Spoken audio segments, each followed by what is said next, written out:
राम राम दोस्तों, मेरी दास्तान चैनल में आप सभी का स्वागत है। मैं रंजना गुप्ता छोटों को स्नेह और बड़ों को प्रणाम करती हूँ। आज मैं बच्चों के लिए फिर से एक कहानी लेकर आई हूँ जिसका शीर्षक है झूठा चिड़ा। एक जंगल में एक पेड़ था, उस पर एक चिड़ा और चिड़िया रहते थे। दोनों पति पत्नी थे। एक दिन कहीं से चिड़ा दाल लेकर आया और चिड़िया चावल लेकर आई। तो दोनों ने मिलकर सोचा क्यों ना आज खाने में खिचड़ी बनाई जाए। चिड़ा ने कहा ठीक है, खिचड़ी बनाई गई। जब खिचड़ी बनाई तो चिड़िया रानी ने कहा कि ऐसा है, खाना स्नान करके नहा धोकर खाया जाता है, तो चलो पहले नहा आते हैं। चिड़ा बोला कैसी बात करती हो भाग्यवान, और एक साथ नहाने जाएंगे तो कोई हमारी खिचड़ी खा जाएगा। तो चिड़िया ने कहा चलो एक एक करके नहा कर आते हैं। तो चिड़िया ने कहा अच्छा चिड़ा राजा पहले तुम नहा कर आओ। चिड़ा राजा ने कहा ठीक है। जब तक चिड़ा राजा नहा कर आया, चिड़िया ने खिचड़ी की रखवाली की कि कोई जानवर और न खा जाए, कोई पशु पक्षी और न खा जाए उसकी खिचड़ी को। स्वादिष्ट खिचड़ी बनाई थी। तो अब जब चिड़ा नहा कर आया तो उसने चिड़िया रानी से कहा जाओ चिड़िया रानी तुम नहा कर आओ, जब तक मैं खिचड़ी की रखवाली करता हूँ। चिड़िया ने कहा ठीक है। चिड़िया नहाने गई और इधर चिड़ा का भूख के मारे बुरा हाल था। उसने कहा जब तक चिड़िया रानी आएगी तब तक मैं भूख के मारे मर जाऊंगा। ऐसा करता हूँ कि थोड़ी सी खिचड़ी मैं खा लेता हूँ और कुकर का ढक्कन में आराम से बंद कर दूंगा। तो उसने खिचड़ी के लिए कुकर का जैसे ही ढक्कन खोला तो उसमें खिचड़ी की खुशबू से चिड़े राजा को और भी भूख लगाई। तो चिड़ा राजा ने पहले सोचा कि मैं थोड़ी सी खाऊंगा, पर वो थोड़ी थोड़ी खाते खाते वो पूरी खिचड़ी चट कर गया। जब चट कर गया तो अब उसने सोचा चिड़िया रानी आएगी तो गुस्सा करेगी कि मैंने इतनी मेहनत से खिचड़ी बनाई और तुमने सारी खत्म कर दी है। तो उसने चिड़ा ने बड़ा चतुर था वो और पेटू भी था, चिड़िया के हिस्से की भी खिचड़ी खा गया था। तो उसने तुरंत उसका ढक्कन को इतने आहिस्ते से बंद किया कुकर की लिड को कि पता ही ना चले कि ढक्कन खोला गया था। और आराम से अब पेट भर गया तो खाना खाने के बाद नींद आती है। चिड़ा राजा आराम से सो गया।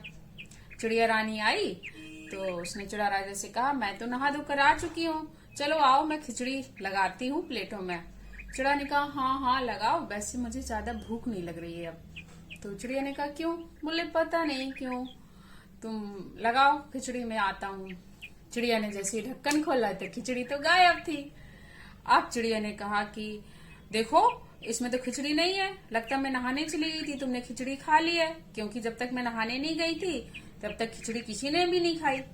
चिड़ा बोला क्यों चिड़िया रानी झूठ बोलती हो, तुमने खिचड़ी खाई होगी, मैंने तो नहीं खाई, मैं तो नहा के आया कमरे में लेट गया, बस चिड़िया खिचड़ी की रखवाली करता रहा। चिड़िया बोली तुम झूठ बोल रहे हो, तुम झूठ बोल रहे हो बार बार। चिड़ा बोला मैं झूठ नहीं बोलता हूँ, मैं कितनी बार बोलूं कि मैं झूठ नहीं बोल रहा हूँ, मैंने खिचड़ी नहीं खाई है। अब चिड़िया ने को गुस्सा आया। उसने कहा अच्छा तुम झूठे नहीं हो तो एक काम करते हैं, एक शर्त रखते हैं। उसने कहा क्या? चलो वो पास के गांव में जो कुम्हार मिट्टी बनाता है ना, वो गीली मिट्टी होती है ना, उसको जंप करते हैं, फांदते हैं उसको, मतलब ये मिट्टी है यहाँ से ऐसे इसको क्रॉस करते हैं। तो उसने चिड़ा ने कहा ठीक है। अब चिड़ा चिड़िया दोनों उधर गए जहाँ पे कुम्हार मिट्टी बना रहा था। गीली मिट्टी का वेट मड का बहुत ज्यादा ढेर लगा हुआ था। चिड़ा ने कहा कि चलो एक साथ उड़ते हैं। चिड़ा चिड़िया दोनों एक साथ उड़े, मतलब ये मिट्टी का ढेर है और यहाँ से दोनों को उड़ना था। तो दोनों उड़ने की कोशिश की, फ्लाइंग शुरू की।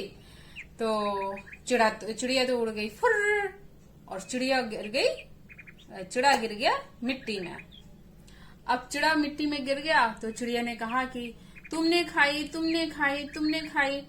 चिड़ा बोला नहीं नहीं चिड़िया रानी मैंने खिचड़ी नहीं खाई, मैं सच कह रहा हूँ, मैं तो यही देख रहा था कि कुम्हार की मिट्टी बर्तन बनाने लायक हुई कि नहीं हुई।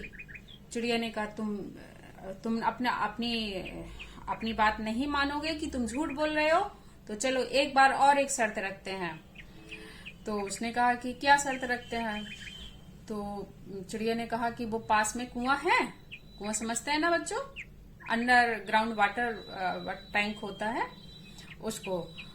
तो उसने कहा कि जो कुआं है उसको जंप करते हैं, उसको फांदते हैं। जो उसके ऊपर से निकल गया तो उसने खिचड़ी नहीं खाई, और जो कुएं में गिर गया उसने खिचड़ी खाई। तो चिड़ा तैयार हो गया। अब चिड़िया रानी तो उसका पेट तो खाली था। हम लोग जब खाली पेट होते हैं थोड़े एक्टिव ज्यादा होते हैं, जब खाना खा लेते हैं तो आलसी भी हो जाते हैं, और जो ज्यादा ही ओवर ईटिंग करेगा वो तो उसको तो चलना फिरना मुश्किल हो जाता है। तो चिड़िया तो उड़ गई, वो अंडरग्राउंड जो कुआं था उसके ऊपर से चिड़िया तो उड़ गई फुर, वो उसको लांघ गई, उसने जंप कर लिया या लीप कर लिया, जो भी आप शब्द समझे बच्चे। तो जब उसमें चिड़िया उसको लांघ कर निकल गई। अब चिड़ा का तो पेट भरा हुआ था, वो उड़ भी नहीं पा रहा था, इतना वजन उसका शरीर का था। तो चिड़ा तो उड़ नहीं पाया और वो कुएं में गिर गया। कुएं में गिर गया तो चिड़िया ने फिर कहा कि अब देखो तुम फिर गिर गए हो कुएं में और तुम उड़ नहीं पा रहे हो ठीक से। तो चिड़ा जब बाहर आया कुएं से, जैसे तैसे उड़ा के अपना बाहर निकला, बोली, नहीं चिड़िया रानी, तुम्हें इतनी सी बात समझ में नहीं आती है कि मेरे पंखों में मिट्टी लगी थी ना, मैं तो मिट्टी धोने गया था अपने पंखों की। चिड़िया बोली, झूठ बोलने की भी एक हद होती है, पर तुम नहीं मानोगे। चिड़ा ने कहा, जब मैंने खिचड़ी नहीं खाई है, मैं तो पंख धोने गया था, मैं बता रहा हूँ ना। वो लड़ने के लिए तैयार हो गई। चिड़िया ने कहा, ठीक है, अब तुम ऐसा करते हैं, वो आग जल रही है एक जगह, जो सर्दियों में कोड़ों तापते हैं ना, अंगीठी वगैरह तापते हैं ना, वो एक जगह आग जल रही थी। तो उसने कहा कि चलो उसको फांदते हैं, उसको लांघ कर निकलते हैं, जो भी इस आग को निकल जाएगा, आग को फांद कर जंप करके या लीप करके, जैसे भी आप समझें जो सब, तो निकल जाएगा। तो मतलब उसने खिचड़ी नहीं खाई, और जो आग में गिर गया उसने खिचड़ी खाई। तो चिड़िया तो उड़ गई फुर, उस आग से भी चिड़िया उड़ गई फुर, और चिड़ा गिर गया आग में। अब आग में गिरा तो चिड़िया रानी ने जल्दी जल्दी से उसको पकड़ा अपनी चोंच से, पंजों से, ताकि वो ज्यादा न जल पाए। जैसे तैसे उसको बाहर निकाला, तब भी चिड़ा के पंख जल गए। तो चिड़िया बोली, देखो मैंने कहा था ना तुमने खिचड़ी खाई है। चिड़ा ने कहा, पहले मुझे डॉक्टर के पास ले चलो, मैंने खिचड़ी खाई है और झूठ बोलने में बहुत बड़ी सजा मिलती है। झूठ बोलना बहुत बड़ी गलत बात है, झूठ बोलना पाप है। तो चिड़िया उसको डॉक्टर के पास ले गई, पर उसके पंख जल चुके थे, फिर वो कभी उड़ने लायक नहीं हुआ। और उसको एक ही जगह बैठकर खाना पानी चिड़िया रानी लाती और उसको खिलाती, पर वो उड़ने का सुख उसने खो दिया था। तो बच्चों, कहानी खत्म हुई। समझ में आया कि हमें कभी झूठ नहीं बोलना चाहिए। एक झूठ की वजह से हम कई मुसीबतों में पड़ सकते हैं, और जीवन भर उसका पछतावा भी हम ही को करना पड़ सकता है। धन्यवाद बच्चों। और भी कहानियां सुनना चाहेंगे?